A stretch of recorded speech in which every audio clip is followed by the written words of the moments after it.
पिपरिया, गेहूं और यूरिया के बाद अब डीजल की किल्लत ने किसानों की कमर तोड़ दी है। पिपरिया के पेट्रोल पंप पर ट्रैक्टर, बस, जीप और ट्रैक्टर की लंबी कतार लग रही है।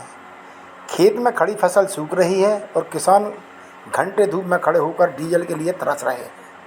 मूंग की फसल कटने के बाद है और नई फसल के लिए बखरनी बोनी शुरू हुई है। ऐसे में ट्रैक्टरों को डीजल सबसे ज़्यादा ज़रूरत चाहिए, लेकिन पंपों पर कमर्शियल वाहनों, सड़क निर्माण कंपनी और उद्योगों के वाहनों के साथ किसानों को भी एक लाइन में ही खड़ा होना पड़ रहा है। किसानों को गुस्सा फूट पड़ा है।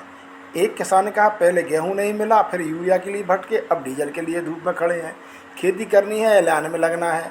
स्थिति यह है कि यह कई किसान सुबह से ही लाइन में लगे हैं, लेकिन पंप पर डीजल खत्म होने के बाद कहकर लौटा दिया जा रहा है। घंटों इंतजार के बाद भी सीमित मात्रा में डीजल मिल पा रहा है, जिससे खेती के काम ठप पड़ गए हैं। पेट्रोल पंप के मैनेजर का कहना है कि समस्या डिपो में सप्लाई में है। हमें जितना डीजल मिल रहा है वही किसान और अन्य वाहनों में वितरित कर रहे हैं। हमारी मर्जी में कुछ नहीं हो रहा है।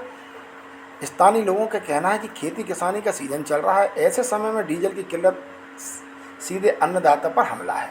अगर किसान खेत में ट्रैक्टर नहीं चला पाएगा तो फसल कैसे बोएगा। सरकार और प्रशासन को तुरंत सप्लाई बहाल करनी चाहिए। एक स्थानीय निवासी ने कहा, लोगों ने चेतावनी दी कि अगर जल्द समाधान नहीं निकला तो किसान और आम जनता सड़कों पर उतरकर विरोध करेंगे।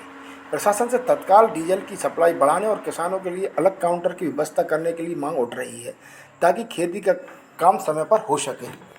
भैया, डीजल कितने दिन से नहीं है और गाड़ी कब से नहीं आई? भैया 2 दिन से नहीं है। 17 तारीख को गाड़ी गई है, वो लाइन में लगी है। डिपो में डीजल नहीं था। गाड़ी जब भरेगी तो आएगी, तो और कल आ जाएगी। और पेट्रोल कब से नहीं आ रहा? आज से नहीं है।